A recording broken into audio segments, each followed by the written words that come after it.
too. Right. Okay, good evening, everyone. We got the gavel back. And so it's 5 o'clock, and let's go ahead and begin our Utility Service Board meeting. As a reminder, our mission is to enhance the quality of life in our community by providing safe, sustainable, and high-quality drinking water, wastewater, and stormwater services in a cost-effective manner, promoting public health, economic vitality, and environmental stewardship.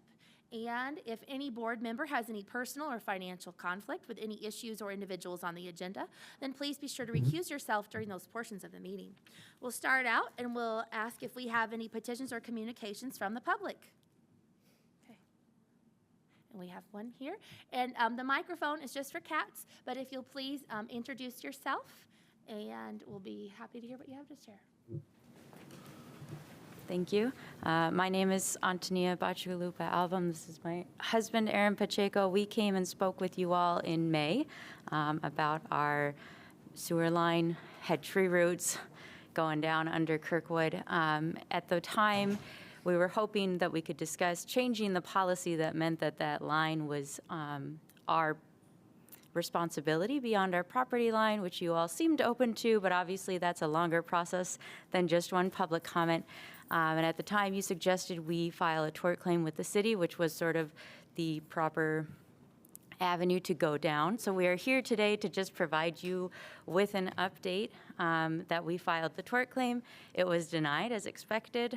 And now we're sort of in the what next question of sort of what is our next move. I did send an email to the board last week asking of like, is this my moment to appeal? Like, is it possible to appeal through the board, as there is that section in the policy that says, you know, any appeals related to decisions that relate to the utility board can be brought to the board. I was redirected to the risk management folks, which was who we filed the tort claim with, and they sort of recused you of responsibility for an appeal. I don't know if that is the way that this goes, but that was what that was the communication that I had received. So that is where we are at this point. I don't know if I'm allowed to like hear updates on your end, or if you have any questions for us.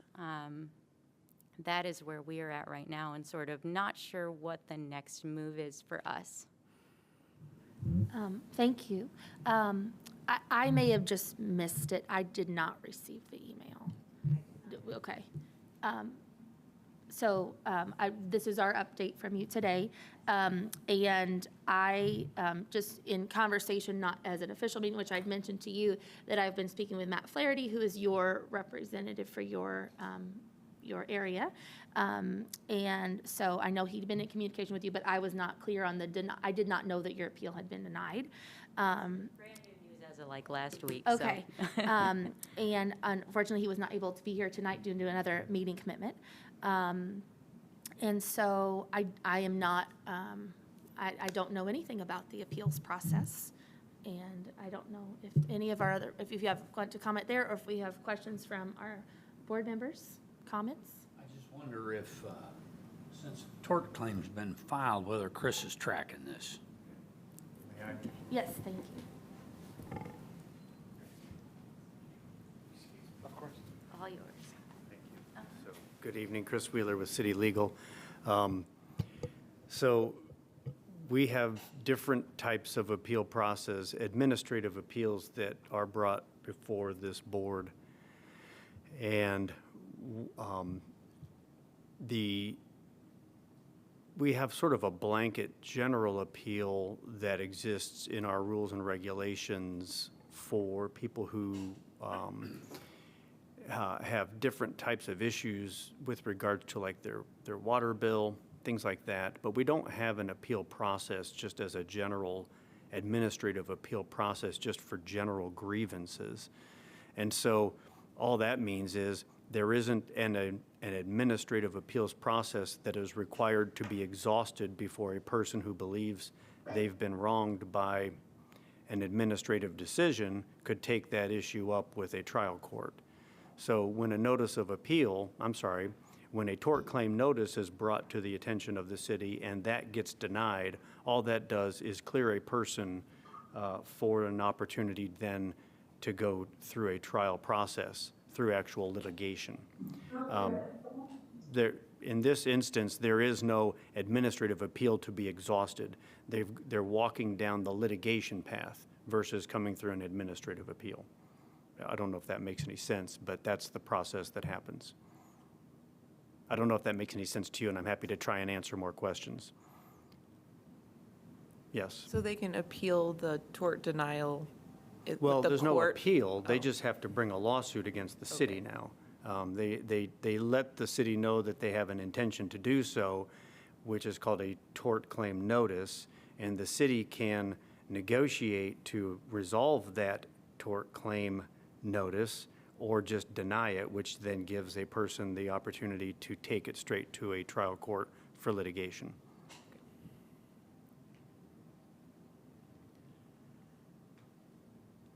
So it sounds like there's nothing that we, This board doesn't Can have do, any yeah. jurisdiction to do anything at this point.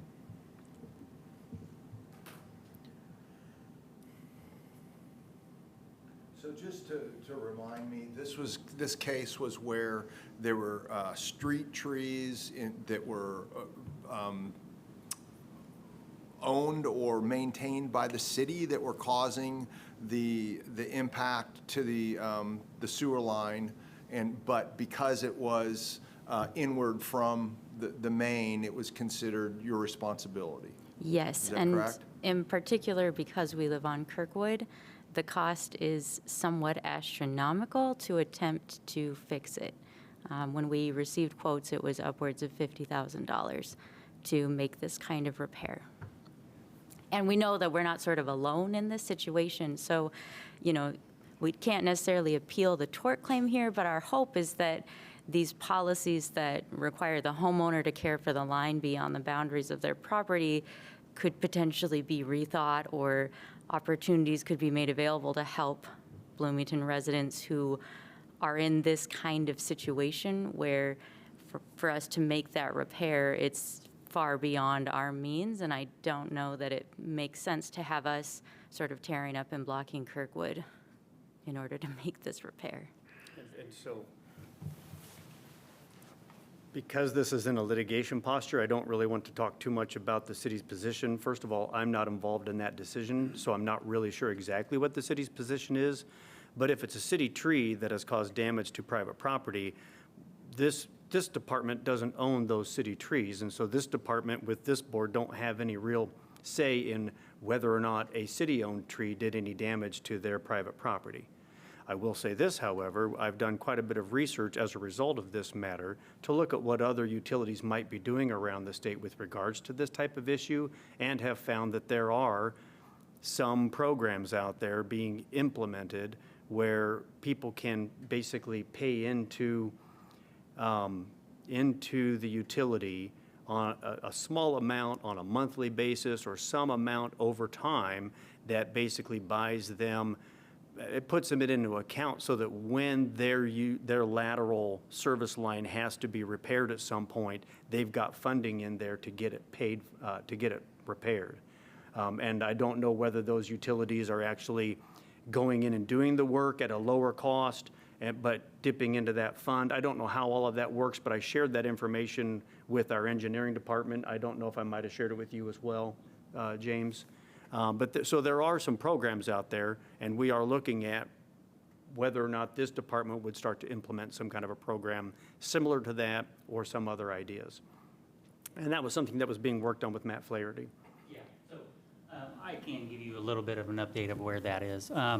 So we first put together a group meeting with some folks internally to try to assess like the magnitude of where we were, looking at mains and looking at petitions for new sewer connections and trying to get a realistic number of how many sewer laterals may be out there that are still clay. And that way we can come up with a dollar figure that could help us understand the magnitude of this. And so we're getting close to getting that number down. Once we get that down, we're going to put a committee together. We will have one of you on that committee. I think Councilmember Flaherty wants to be on that committee. We're going to have a member from Han, some of our engineering folks, and probably a downtown engineering, City of Bloomington engineering person. And then we'll discuss the financial ways, like Chris said, that these other communities are doing this, and to see what we think is a good way for the city of Bloomington to move forward in addressing this, because it's not just Kirkwood. It doesn't matter, once you start cutting the street and repairing the street back to city of Bloomington standards, it's $40,000, because and we can do that. It's cheaper because we have all the in-house personnel and technique skills to do that. And so we're looking at that. And we will be reaching out to you shortly to ask who wants to be on that committee. But we have looked at it. Right now, we're doing a GIS analysis to kind of whittle down the number of connections and laterals and how far and how many and all that kind of stuff to be able to present to the board to look at financial options. Thank you. That option would still require the ratepayers to foot the bill. And I assume if they move without any damage or need for the money, they would get that money back. If they do it before we have a program in place, or what are you I saying? I'm thought the sorry. program involved people putting in a small amount of money each time. That was just one way a community's doing it. We have not decided as a board or community how we're going to do that. So it would totally depend on how we do it. We're bringing in hand to look at other like options for grants and things of that nature and how we can fund those programs. Other questions or comments? What's the symptoms again that you're experiencing, just so refresh my memory?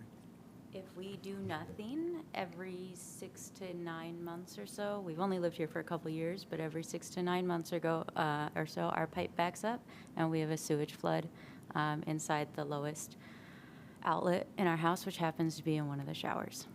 And- So, And we know there's other people in the neighborhood who have this issue, and the roots are growing into the 8-inch main sewer, so the entire neighborhood backs into our house, which has happened twice now. so we have been trying to mitigate this through like regular snaking and sending true root killer down the main. Not ideal, but that's sort of how we're trying to mitigate it in the meantime to preserve the pipe as long as possible. But when we did get it snaked, the technician was like, well, every time we snake it, although it helps, every time we snake it, it does, impact the sustainability of the pipe in the long term. So we're doing our best to make this last. So there's no possibility of just taking the tree down and killing the roots on it? I mean, It is not our department. but it's somebody's department. Yeah. And I know other departments are looking at it. We had a conversation with Risk about this, and Parks Department owns street trees, Yeah, and they were in the meeting. We do love the tree, I understand. unfortunately. There's a cost to it. But there is a cost to it. Yeah, What's the 6 to 9 month cost to do that snaking, to get somebody to do that?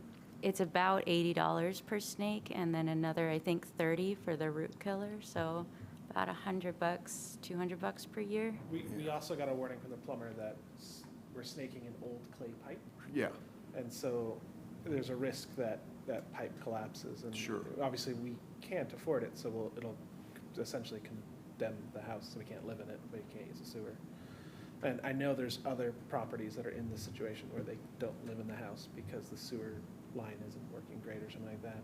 And someone down, like I said, down the line is having this issue, and you find folks came out and actually snaked the 8-inch and showed me pictures of the root ball in the 8-inch from somebody else's lateral that flooded our house with sewage from the whole neighborhood. And so we're not even here to address their lateral. I don't even know where that one is. Obviously, you guys might know, but. thank you. Molly? I have another question for Chris. Is there any policy or precedent on like other types of damage that might be caused by city planted and owned trees, like limbs coming down or things that haven't been maintained properly? Like, I know that for a private property, if, if a tree falls on someone else's stuff, there's different ways that the responsibility can fall. So is the city just, yeah. I'm sorry, I don't work in the risk department and I don't handle the claims that come in. So I'm not familiar with what issues come up with regards to trees that are falling and damaging other people's private property and what risk does with regards to how those are handled and what negotiations occur and what gets paid out for what. I don't get involved in that. But would there be a policy? Is there like a standing policy on how that works? Like whose responsibility I'm guessing is that it? what is relied upon is state law on who is responsible for what when trees do damage to property. Yeah. You know, where's the property line, who owns the tree, you know, and so I don't know what was looked at in this case, unfortunately, and I don't know what will be the ultimate decision made, assuming that a lawsuit would be brought with regards to what would, you know, what the allegations would be as a city-owned tree damaging private property. I don't know how that would all end up shaking out, because again, I'm not involved. You know, if I hearken back to the days of my own private practice, this was quite a few years ago, though. I have some vague familiarity with property rights and property laws and what you do with trees and how you handle them. I have also reviewed situations where our infrastructure has been damaged by a private property owner's private tree. And so I'm aware of some of how that works with what we do to try and negotiate with private property owners when their stuff is damaging city-owned property. So I would assume it's a goose gander thing, but it usually shakes out through some sort of negotiation through litigation at the end of the day. Yeah, I mean, for you guys, it might be worth trying to look up that policy, because I had a tree fall on my neighbor's car, and I have dealt with this myself. So I would look that up and maybe get some legal advice. Thank you. We peeked at it, and a lot of it results to insurance, and insurance doesn't even cover this thing, so. Questions or comments? Yeah, thank you for coming Yeah. in and giving us an update. Thank you. I really appreciate the update on what's been happening so far as well. Hopefully, we can see that keep moving forward, and we'll check back in a few months. Thank you. I'm sorry that we're not able to provide an answer for you today. We definitely okay. appreciate the update. Appreciate our team for continuing to work with this with other departments and hopefully come to some kind of resolution that helps you and other homeowners, which was your intent when you came in the spring, to not only help your situations but others. I'm sorry if it's, you know, heading down the litigation road. That I hope that that's not a large expense for you, that they're able to do that through your own research or other resources in the community, because obviously this is already a big expense for you. And I hope our resolution can be timely so that we don't get to a point where that, you know, you don't have the option of the snake every 6 to 9 months. Yeah. I don't know how far, you know, much Parks is involved as far as their board, but if it's their tree, then, you know, maybe speak to their board. I don't know. So good luck to you, and we'll look forward to hearing an update, hopefully with some good resolutions for you. Thank you very much. Thank I really you. appreciate your time. Okay, thank you. Are there any other petitions or communications? Okay, moving on. We have an appeal of denial for sanitary will serve request at 5510 West State Road 48. Hi, welcome. If you'll please just state your name for cats. It doesn't pick you up in the room. It's just for our recording. Thank you. My name is Andy Gashke, and I'm the pastor at Stone Ridge Baptist Church. So we really appreciate the services that we've received from the City of Bloomington Utilities. It's been nothing but positive. Just want to start out with a very quick example of that. We're a church that has used your services for about 10 years. I started the church back in 2010. And along with that, I received a letter with our bill that said, you may have a toilet flap that is not sealing because we've noticed a spike in your bill. And honestly, I was very impressed with that, because at an administrative level, somebody thought, let's utilize the resources of our customers so they're not wasted. We investigate it in the women's restroom. Sure enough, one of the flaps wasn't closing. And of course, it allows your resources to stretch to other customers. So I say that to say I have total confidence that of your professionalism, your visionary, and good use of your resources. So what I just wanted to state is in regards to our appeal, I wanted to respectfully express 3 groups in Bloomington that I think would benefit from extending sewer services to the above address, 5510 West State Road 48.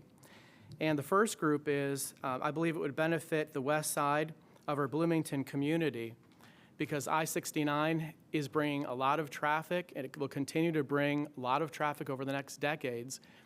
And different communities are vying for the business of the truckers or the hotels or the restaurants, whatever it may be. And so as a resident of Bloomington, I'm very desirous of seeing Bloomington continue to expand and to have a thriving, forward-thinking growth.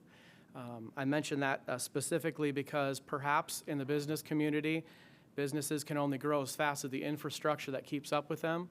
So as we travel, there are times we see other communities, be it Carmel or some of these others, that are keeping ahead of some of those growth, and they have a robust economy to go with it.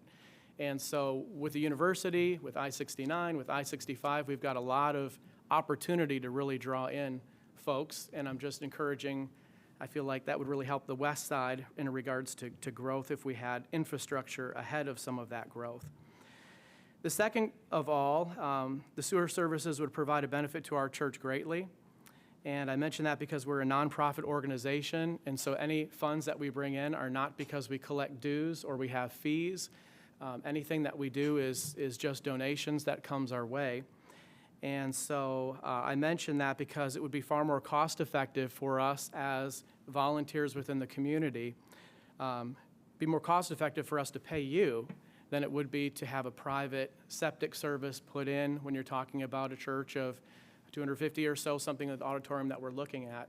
And we would rather put the money in your pockets. We want to see the City of Bloomington utilities thrive, perhaps rather than having a private septic system that we set up on the side.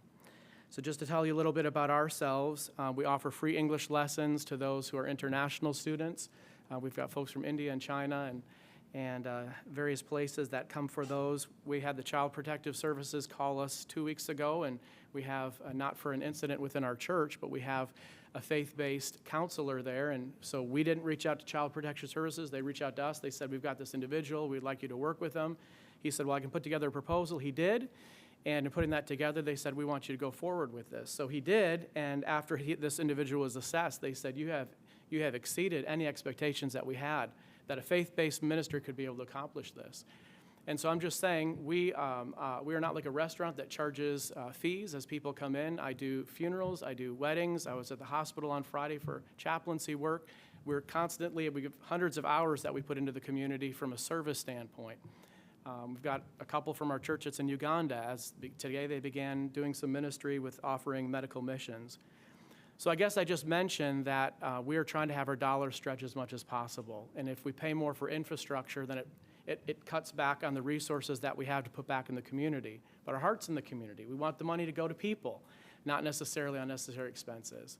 So I'm just trying to communicate as a representative of our church, which is about 120 now, just communicate that we would like to have our dollars stretch. It's in our best interest that the City of Bloomington's successful, and that is my desire. Because when you're successful, then you allow to have a better customer base to meet the needs of the customers. And then we feel like it'll also help the business community just to be forward thinking on the west side. And so we would just respectfully ask if you would consider, for the sake of westward expansion and us allowing our dollars to stretch and even to receive, we'll pay for the utility line to connect to the septic, the sewer rather, and then the monthly fee that goes along with that. But if you just consider, because of its location and proximity to the city, us as an exception, we would greatly appreciate that. Thank you for coming to speak with us this evening and for the service that you do for our community. I just have a clarifying question. So this and I looked it up a couple weeks ago because I think they thought you were coming. It's west of Ivy Tech on the same side of the road as Ivy Tech, is that correct? That's correct. And it's a property that is vacant? It's a vacant, empty lot? It is vacant, Okay. yes. And it does not have any existing infrastructure? Because is it a lot that's for sale? It I looked is. it up, and on the listing, it listed that it does have city sewer hookup. That's why I was a little Good. confused. Well, I mean, that, we see a city, we see a sewer circle that's right in front of the property, but the house that's built there is from 1939, and they said that they just have a septic system. Okay, That they so- never connected. So visually, when I stand there, like I see the sewer ring, it's like right Okay. there. But Yeah, I have no idea about it. I was just going off of what it was, Right. the MLS listing, just to try to learn a little bit more about And the that was our property. impression, that the line runs to the property. That was our Mm-hmm. impression. Of course, we don't have the diagrams that you all have, but just visually seeing that sewer grate. And then they said when they lived there, the house from 1939, they said they didn't want to pay the $10,000 to connect to it. When it came Okay. through, they're like, we're fine the way it is. Well, now that we want to acquire that property, we want to tap into that. Right. So that's where we are on Okay. that. Well, so if there's not existing infrastructure that's already serving the property, then unfortunately, with the ongoing litigation with the city versus the county residents against annexation, then there are no more extensions being offered that do not already have a will serve. Okay. And so at our subcommittee meeting earlier, just about a month ago, which I think kind of crossed times with Oh, okay. your appeal with this. Interesting. So at this time, our board is not able to grant any appeals. And so I'm sorry that does not help you move forward with your project with connecting to city sewer. I don't know what that might look like in a year from now after the litigation, if the litigation has ended and there might be a different opportunity. Yes. But at this point with our board, we're not able to grant any appeals. We realize it's been kind of divisive. We've never been a part of the opposing, the annexation side. We just happen to be caught up in the middle of a lot of tension, and we're just trying to move forward. I That's certainly all- understand that. That's all we're trying to do. I'm sorry. Yes, Molly? I didn't realize how close the property was to IB Tech. And is there any, I know the adjacent, like voluntary annexation, is that something that would be? It's adjacent to the city jurisdictional boundary, in which Okay. it's different than being adjacent to To a a city. hookup. Yeah. Gotcha. Yeah. Yeah. Um, I felt the same. Is there, yes, Amanda? It is what Board Member Parmenter said. I mean, I do feel like our hands are tied right now. I guess my only thing would be to encourage you to make your appeal and your complaints to the city. I mean, Okay. because this litigation, there are so many people that are in your boat right now. And because they did not have that will serve, Yes. staff here is asked to not appeal, there's no appeal. Board members, we cannot do, I mean, we cannot do anything due to the litigation. And, Makes sense. and I apologize that you came to, to do the presentation. Because as Megan said, I think things have kind of crossed when we had our meetings and when this was supposed to be on the agenda last time, so. Got it. But I do think it's helpful for us to hear another project that's not been able to move forward, connecting to city sewer that would Yes. like to, because we don't necessarily always know that. If a potential customer, or potential customer doesn't come and appeal to the board, we don't necessarily hear that there have been denials. Yes. So I hate it. I appreciate you coming today. I'm sorry that we're not able to provide you with an answer. We can't vote on it, yes or no. Yes, It's just that's true. We're no decisions. I just appreciate the discussion, the opportunity to present, Absolutely. where we're coming from and to meet you all, and thank you for your service to the community. Obviously, it's a huge commitment on your part and a lot of stress at times, so we just want to say thank you. Thank you, and good Thank luck you. moving forward with your project in whatever way is best for your congregation. So Appreciate it. Thank you so much. All right, moving on with our agenda. We have approval of our minutes for a previous meeting on October 21st. Do we have any questions, corrections, additions? Hearing none, do we have a motion to approve? All in favor, please say aye.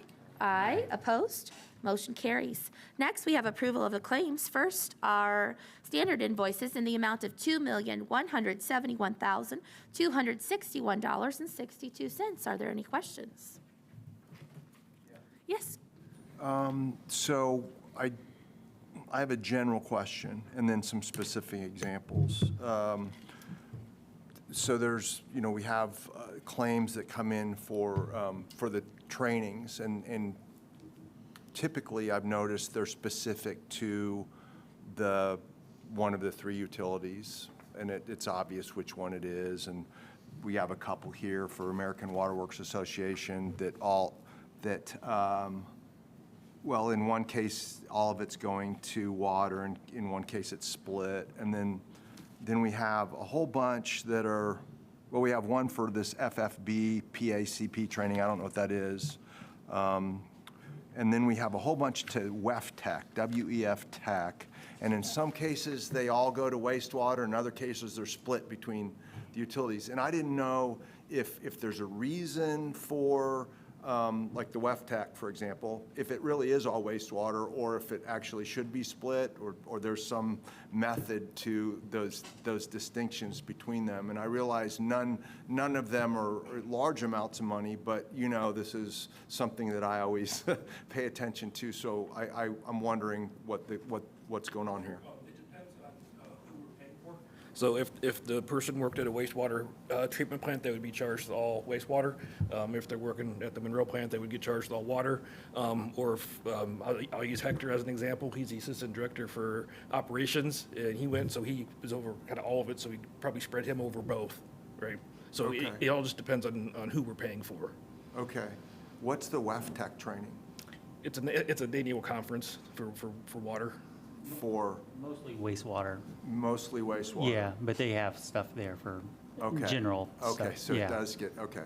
Okay, yeah, that just confused me a little bit. Good, well, I'm glad that you guys are paying attention to that. We're trying. Thanks for answering my questions. Yeah, no problem. Thank you. Other questions? I have a few. First, on page 2, with engraving and stamp center, engraving for the Employee of the Month plaque. I've not heard about Employee of the Month, so I would just be excited to hear about that each month. Okay. It's out at Blucher Plant, and I'm Oh, assuming great, it's okay. something that Tyler, the superintendent out there, is doing. Great. And so, yeah, we can ask who he's putting as to give you an Yes, we'd update for love that. to hear and recognize that person and thank them for their great service that month. Okay, Yeah. thank you. Next, my other question was on pages 4 and 5.